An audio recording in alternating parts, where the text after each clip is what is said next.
Hola, buenas tardes a todos. Estamos aquí en unos nuevos diálogos online, que ya sabéis que son estas charlas que mantenemos desde la ACEC, la Asociación Colegial de Escritores de Cataluña, la Asociación Colegial de Escritores de Cataluña, unas charlas que mantenemos con escritores que, bueno, pues nos han gustado lo que ha hecho, a veces son de nuestra asociación, a veces no, a veces son catalanes, a veces no. Y en este caso hoy, que vamos a aprovechar ya para saludarla, tenemos a Ana Garralón, que acaba de publicar este ensayo pequeñito en la editorial Las Afueras, se titula Las Incursoras, y el título a lo mejor no acabas de saber de qué puede ir cuando estamos viendo el título. Nosotros lo contaremos ahora de cuál es el tema, solo decir de Ana que ella es escritora y profesora, que en el 2016 ganó el Premio Nacional de Fomento de la Lectura. Es una madrileña que ha viajado, ha vivido por medio de Latinoamérica, un montón de sitios de Latinoamérica, y también ha sido librera, ahora es ex-librera, y es como una de nuestras grandes especialistas en literatura infantil. Y entre sus libros tenemos Historia portátil de la literatura infantil y juvenil en el 2001 y en el 2013 Leer y saber, los libros informativos para niños. Y también tiene un blog que se titula Ana Tarambana, que recientemente, pues es consultarlo, y ella recientemente se instaló en Monteagudo de Vicarías, en Soria. Se ha ido a vivir, es una neo rural, ¿no? Por lo que entiendo, Ana. Es un pueblito que en invierno somos 120 personas, o sea que es un paraíso, y de hecho este libro de las incursoras yo lo escribí aquí, en este pueblo. Muy bien, muy bien. Pues bueno, recordaros a todos que la ACEC es una asociación que defiende los derechos morales y patrimoniales de los escritores nacidos o residentes en Cataluña, independientemente de la lengua en la que se expresen, y que estas charlas, aunque están realizadas por nosotros, están patrocinadas por CEDRU. Y dicho esto, bueno, como os he dicho, venimos a hablar de las incursoras, que las incursoras es un ensayo que viene a rescatar, por así decirlo, los nombres de todas aquellas mujeres que han contribuido al auge o evolución de la literatura infantil, principalmente. Esto de infantil y juvenil siempre hay como esa frontera que, no sé, a lo mejor los especialistas tenéis muy clara cuál es la separación, pero bueno, algunos autores dan la sensación de que son más un poco juveniles, un poco infantiles, no sé, luego hablaremos de esto. Y aquí habla de escritoras, antólogas, editoras, diseñadoras, ilustradoras, incluso fotógrafas que se han dedicado al tema infantil, y el libro empieza más o menos pues, por el siglo XVII, XVIII, y termina, eso sí, el tope de fecha que tiene es 1980, que aquí en España es como una fecha bastante clara, digamos, del motivo, pero bueno, le preguntaremos por qué ha parado aquí, porque también habla principalmente de España, de Europa y de América norte, sur y centro. Y ahora le preguntaremos por qué estos... Bueno, vamos a empezar por ahí, si quieres, Ana. ¿Por qué este paréntesis de años, digamos, ¿no? ¿Por qué del siglo XVIII, más bien, hasta 1980? Sí, bueno, has dicho que eran autoras rescatadas.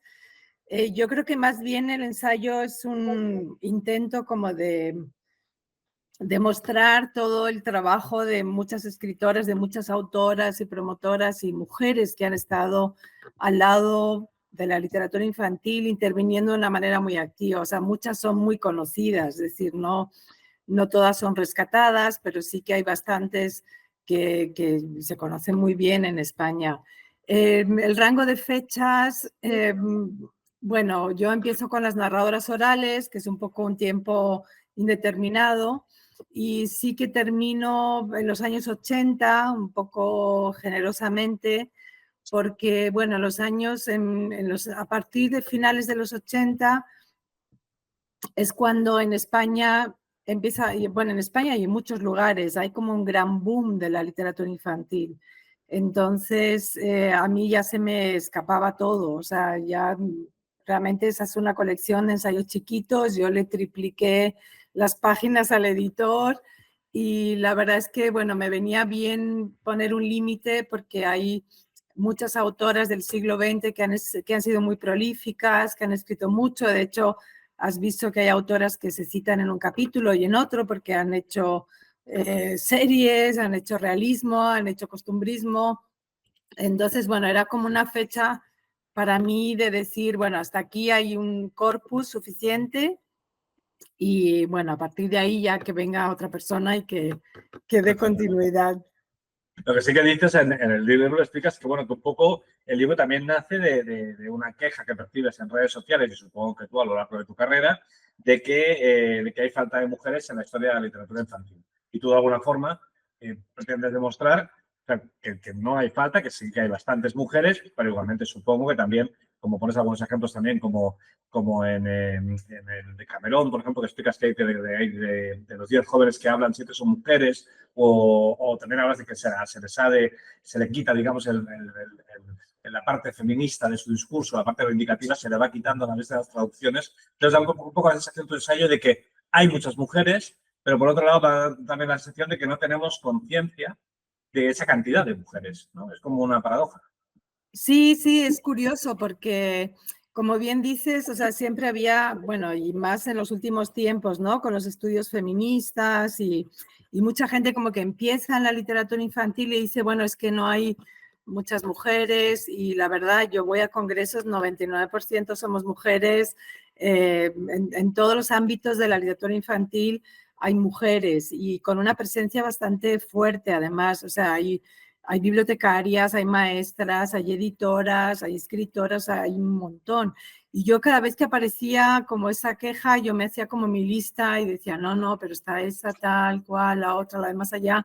Y en algún momento ya tenía un Excel con muchísimos nombres y dije, bueno, creo que hay que contar que esas mujeres están ahí y hay que meterlas en un libro porque, claro, las mujeres siempre han tenido un rol y históricamente también uno de los lugares profesionales donde podían estar era en el ámbito educativo, es decir, en el ámbito infantil, también como madres. Muchas de las mujeres que aparecen en este libro han contado cuentos a sus hijos o a sus hijas y han nacido muchos libros de ahí. Entonces, la mujer tradicionalmente ha estado muy, muy vinculada a lo que leían los niños y las niñas y bueno, este libro refleja un poco eso.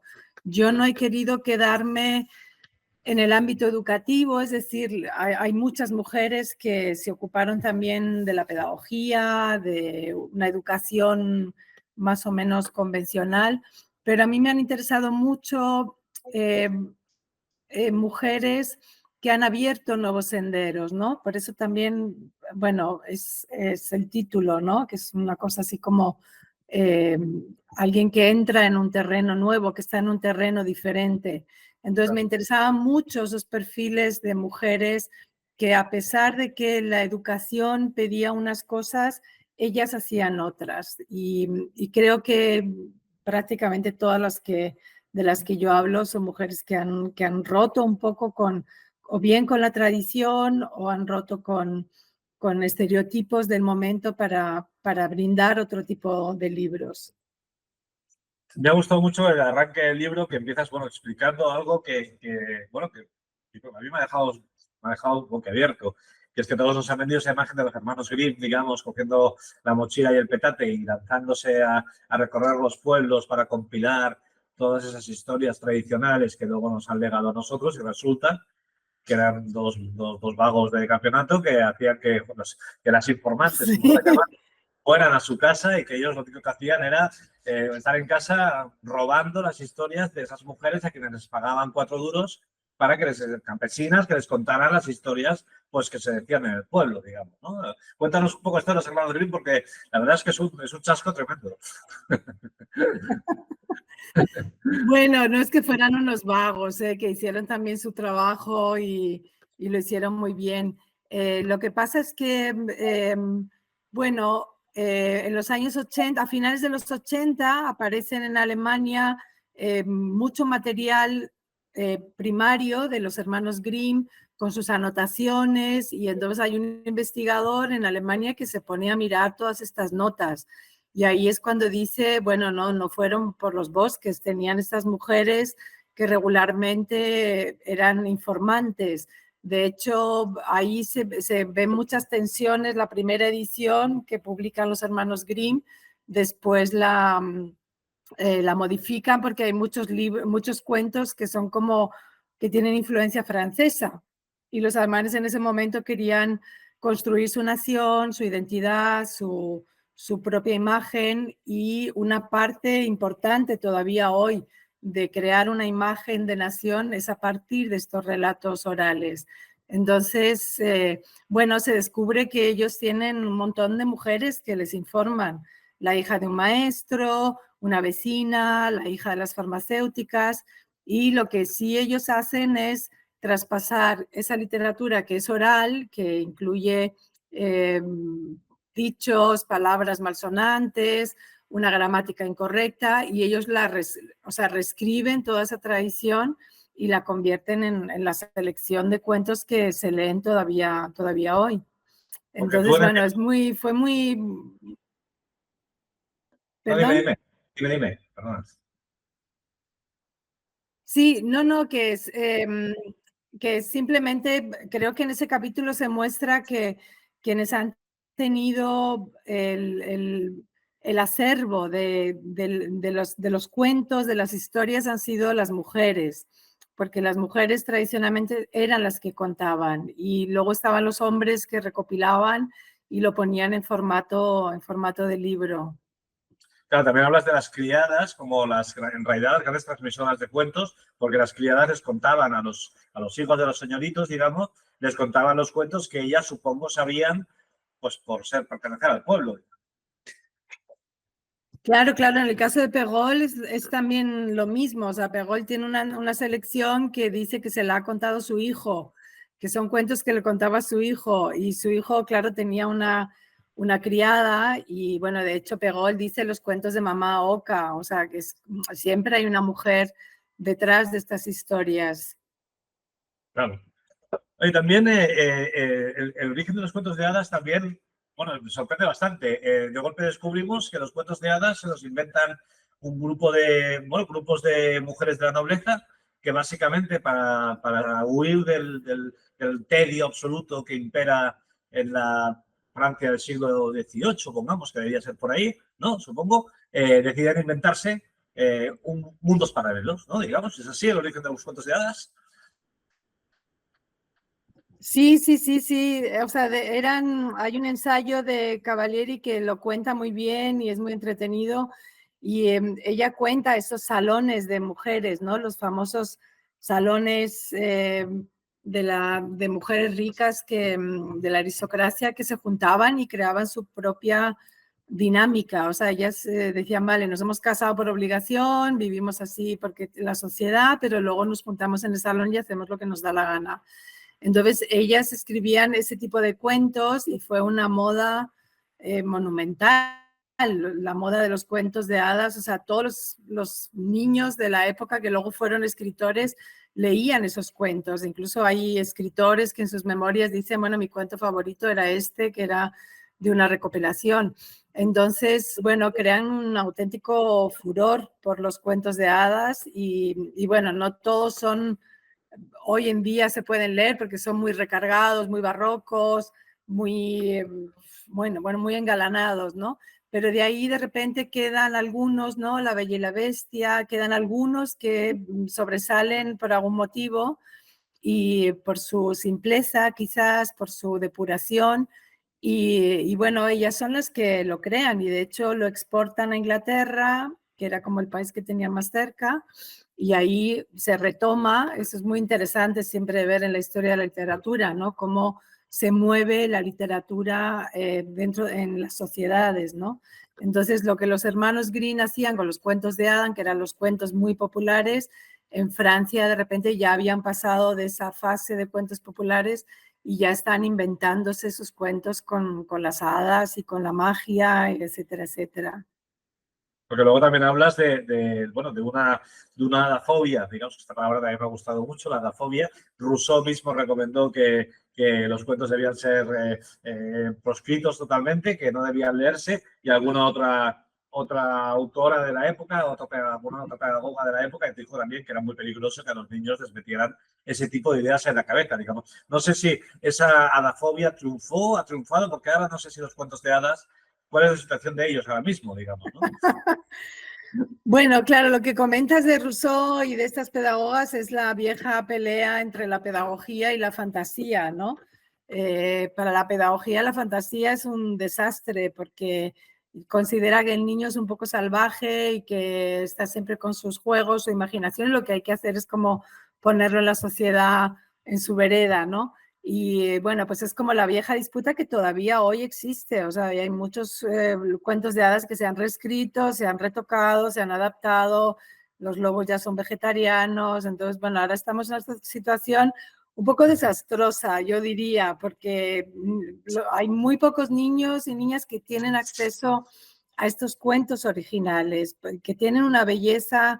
Cuando uno lee cualquiera de estos cuentos, hay una prosa que es bellísima y bueno, de repente se quita todo, se quita lo simbólico y se queda solamente como el mensaje, ¿no? Que es lo que le gusta a la pedagogía. Y hoy estamos muy pedagogizados. O sea, Rousseau estaría muy feliz hoy en nuestra sociedad.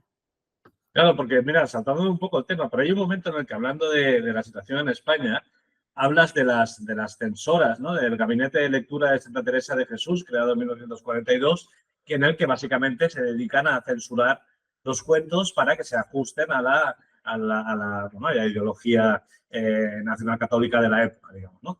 Pero claro, ahora como, pensando en eso decías, bueno, también las editoriales actualmente están censurando mucho, ¿no? Porque hay un terror enorme a que los padres o la gente pueda enfadarse por un cuento infantil y las editoriales van con pies de plomo. Yo conozco autores de literatura infantil que te dicen que les ponen ciertas restricciones. Ahora mismo los editores, no hables de esto, no digas eso, no hagas esto. Los dibujantes también, los ilustradores tienen unos problemas enormes a la hora de dibujar niños en una charca bañándose y ese tipo de cosas porque no se puede ver un culo, no se puede ver tal, no sé, este pánico, digamos, o esta cambio de tipo de cuento, actualmente parece que es bastante bestia, ¿no? O sea, ¿cómo lo ves tú? Sí, bueno, están participando todos, no solamente los editores, sino yo creo que los autores también se autocensuran, los ilustradores en lugar de dibujar niños prefieren dibujar monos, porque entonces ahí no hay ningún tipo de problema, un mono puede estar desnudo. Creo que estamos en un momento en el que sí, lo políticamente correcto está siempre atravesando toda la literatura, pero también pienso que hay una bajada bastante grande de nivel literario. Es decir, yo creo que un editor o una editora ante un buen libro no dice que no. O sea, sí que hay editores que todavía se arriesgan. Lo que hay es mucha literatura muy por debajo del nivel, es decir, literatura que se tiene que comprender todo, literatura que no es compleja, una literatura que no bueno, yo leo mucha literatura infantil y leo cosas también del siglo XIX que se escribían para niños y te digo, ojalá hubiera hoy un Lewis Carroll, ojalá tuviéramos una autora como, no sé, Beatrix Potter, que son de verdad autores que dignifican la literatura infantil.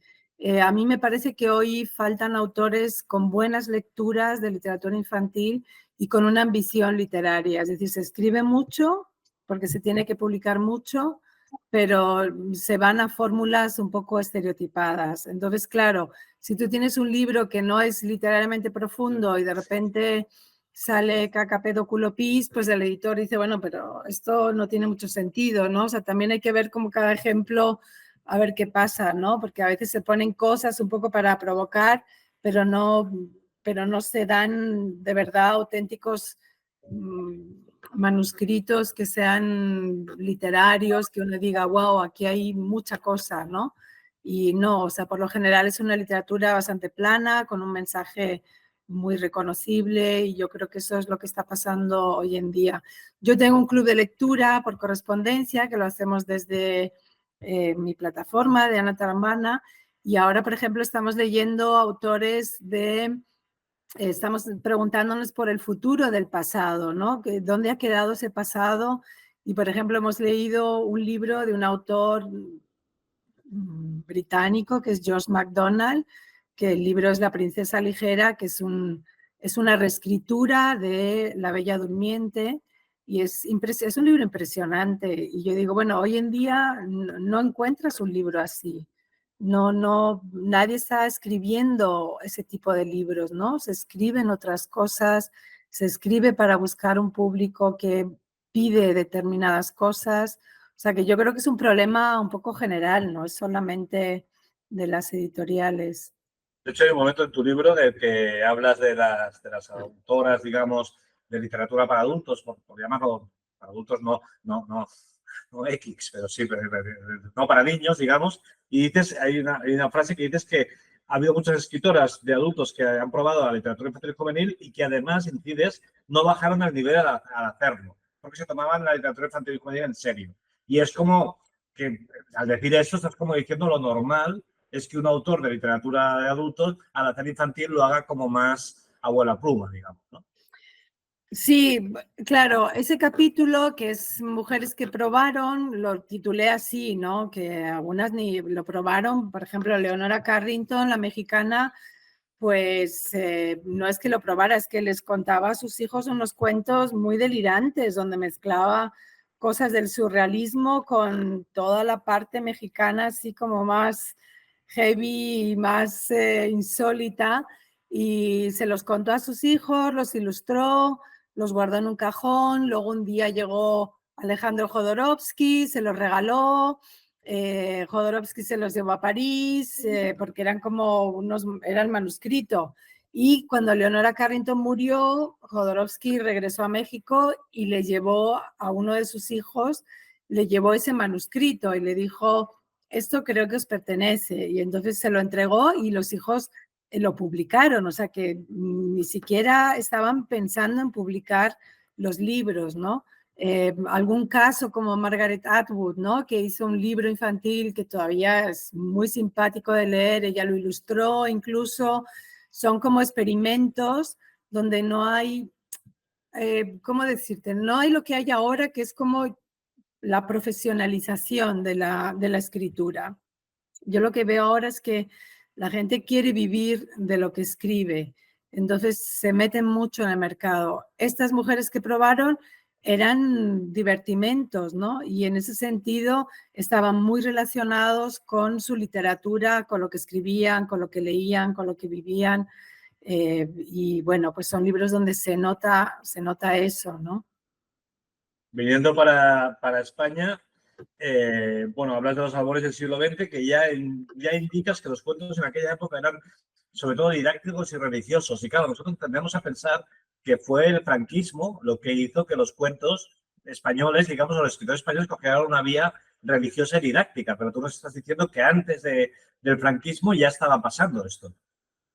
Sí, claro, es lo que yo hablo, es lo que digo de la literatura pedagógica, que es una literatura que lo que busca es dar instrucciones morales, instrucciones de comportamiento, pero claro, en los años 30, por ejemplo, tenemos a alguien como María Teresa León, que escribe unos cuentos loquísimos, Rosa Fría, patinadora de la luna, es una colección de cuentos muy interesante. Hoy lo lees todavía con asombro y era un poco, estaban en ese entorno de los años 30 también europeos, ¿no? De las vanguardias, de experimentar, que bueno, yo no llego a Rusia, pero en Rusia hay un movimiento monumental de renovación de la literatura infantil. Entonces sí se dan esas autoras, pero claro, la guerra civil, el exilio y luego la llegada de la dictadura, pues es clarísima. Por ejemplo, en un caso como Elena Fortún escribe Celia, los primeros libros de Celia son geniales, luego ella se marcha al exilio y ella es la que sostiene la familia económicamente. Entonces ella tiene que volver porque el editor de Aguilar le dice, bueno, tenemos que seguir sacando libros. Y se nota en toda su colección de libros cuando ella empieza como a escribir para la censura, o sea, escribe para que pase la censura. Entonces, Celia Madrecita, Celia en la escuela, hay 4 o 5 libros, excepto los 3 primeros, el resto ya se nota mucho que está escribiendo con miedo, que está escribiendo porque sabe que alguien lo va a leer, va a tachar y va a complicar mucho el proceso. Entonces, claro, todo eso significa que la literatura se detiene, o sea, a diferencia de otros países como por ejemplo Inglaterra, donde tienen una producción sin detenerse nunca, ¿no? Que va evolucionando, que va transformando lo que ya tiene en nuevos libros, ¿no? Que va teniendo esa tradición, en España se pierde completamente. O sea, hoy en día nadie está leyendo Celia. Bueno, las universidades, ¿no? Están haciendo ahí sus ediciones académicas, pero la infancia no está teniendo acceso a esa tradición que bueno, que a lo mejor hoy Celia no se puede leer tal, pero bueno, es que tampoco los 5 de Enid Blyton pasarían hoy todos los requisitos, ¿no? Y sin embargo se leen porque alguien los leyó de pequeña, se los da a su hija, la hija se los da a su nieta. En fin, esas tradiciones, claro, en España se pierden durante la Guerra Civil y la dictadura, claro. Oye, en el apartado de fotografía, hablas de que la cámara fotográfica dio una gran libertad creativa a las mujeres, pero a la vez dices que, sin embargo, sabes que es el capítulo en el que van a aparecer nombres más desconocidos para los lectores, ¿no? Que es un poco una paradoja, la cantidad de mujeres que salen ahí haciendo libros de imágenes, de fotos para niños y, bueno, el desconocimiento que tenemos de ellas. Sí, claro, lo que ocurre con los libros de fotografía, mira, era muy gracioso porque yo, según he ido escribiendo el libro, me faltaba bibliografía, porque a lo mejor tenía uno o tenía una referencia. Entonces yo durante todo este año que estuve escribiendo el libro, también estuve comprando libros y libros que me faltaban. Y yo ponía cositas en Facebook, porque de verdad hay libros que se tradujeron en los años 70 en España, que eran de estas autoras. Y la verdad, o sea, en Facebook era como una sensación, o sea, como, ya me lo voy a buscar yo este libro, qué genial, qué estupendo, ¿no? O sea, que la fotografía tuvo como un declive con la llegada de la ilustración o con un poco de, ¿cómo te diría? Yo creo que en algún momento estas mujeres que eran fotógrafos, que algunas eran reporteras, que algunas, la mayoría eran viajeras, en algún momento la fotografía pasó ya como a un entorno muy profesional. Es decir, hoy en día para hacer un fotolibro infantil tiene que haber una fotógrafa o un fotógrafo que quiera hacerlo. Mientras tanto, la ilustración ha crecido enormemente. La Feria de Bolonia es una feria para ilustradores. Los editores siempre prefieren ilustraciones a fotografía y hay como una idea de que la fotografía refleja solamente la realidad. Y estas fotoreporteras, estas mujeres que hacían fotografía, como Illa, o bueno, como muchas otras, una parte de su trabajo era mostrar el mundo y parece que hoy el mundo no necesita ser mostrado. Yeah. Entonces yo creo que la fotografía necesita, el fotolibro para niños necesita hoy en día como una reinvención, necesita buscar un camino más creativo para que la imagen, que es más difícil, que una imagen tenga como ese poder, para que tenga estos elementos que no sea solamente un reflejo de la realidad. De todas maneras, en Francia ya están saliendo libros especializados, hay editoriales que tienen colecciones con fotografías. O sea, nosotros vamos siempre un poco por detrás, ¿no? Nos falta esa tradición. Oye, ¿atribuyes el gran boom que tuvo en Rusia la literatura infantil y juvenil? ¿Lo atribuyes a, no sé si de un modo un poco jugando solo con el concepto, pero lo atribuyes a la frase de Lenin, esa de déjame enseñar a un niño durante 4 años y la semilla que plantaré nunca podrá ser destruida? Pero no sería esta frase la que provoca el boom, ¿o sí? Sí, sí, sí, hay una intención absolutamente desde la política de renovar la literatura infantil y se convoca, o sea, Lenin convoca a tipógrafos, diseñadores, escritores, ilustradores, cartelistas, o sea, convoca, o sea, las vanguardias rusas daría para otro libro de estos chiquitos porque, bueno, ellos renuevan completamente la literatura infantil. Y además se da una cosa muy curiosa y es que tienen un gabinete de propaganda grande, porque luego hay autoras que nacen en Estados Unidos y recuerdan haber leído de pequeñas libros que venían de Rusia, ¿no? O libros de estos autores rusos, ¿no? Como Dalov Ipkar, que ella dice, bueno, en mi casa había esos libros, ¿no? O incluso en Cuba llegaban también ediciones en español, ¿no? Y bueno, esto lo que ocurre es que cuando llega Stalin empieza como a haber mucho más control y bueno, toda esta parte se acaba, pero el legado que deja es enorme. De hecho, por ejemplo, en España hay una editorial que es Mediavaca, que se rigen por los principios así un poco rusos, estéticos, ¿no? O sea, 3 colores, fondos blancos, es decir, tiene una influencia muy grande también en diseñadores contemporáneos, ¿no? Que han podido ver parte de esos libros, porque claro, no todos se pueden encontrar. Pero bueno, hay autoras, por ejemplo, como Nathalie Paraín, que ella huye a Francia, porque bueno, Francia y Rusia estaban muy hermanadas, ¿no? No sé si Catalina la Grande dijo, Rusia empieza en Damasco y acaba en no sé dónde. Entonces ella emigra a Francia, ahí acaba con Faucher, con Paul Faucher, y desarrolla toda su obra en Francia y está viva todavía hoy, sus libros están todavía hoy en distribución y son una preciosidad. Yo los llevo mucho a mis talleres y la gente dice, wow, qué belleza, ¿no? O sea, también un poco mi intención del libro es contar que ya se han hecho muchas cosas, ¿no? Yo a veces veo libros que parecen que son nuevos y digo, no, esto ya se hizo. Entonces, bueno, es un poco también un libro para encontrar cosas, para ver que todo nace de algún sitio, ¿no? Y ese sitio a veces es el pasado, claro. Me gusta mucho la idea que das de que la poesía tiene algo que conecta el mundo de los adultos y el mundo de los niños. Y entonces, bueno, pues empiezas a hablar de las autoras que han hecho poesía infantil y dices que sin embargo, es muy difícil hacerle poesía infantil. Nosotros, claro, siempre pensamos en Gloria Fuertes cuando pensamos en poesía infantil, lógicamente, pero no sé esta dificultad en qué se percibe, digamos. O sea, ¿qué han dicho los autores, las poetas sobre esa dificultad? Eh, Bueno, una parte es pensar que la poesía es rima, es algo rimado, entonces hoy se ve, ¿no? Que de repente alguien escribe un cuento rimado y dice que es poesía, ¿no? Yo creo que la poesía, además ese capítulo de las poetas que yo solo me centro en España y en Iberoamérica, porque no hay tantas traducciones. Y hablas de Nora Borges, que es una sorpresa. Para mí ha sido una sorpresa.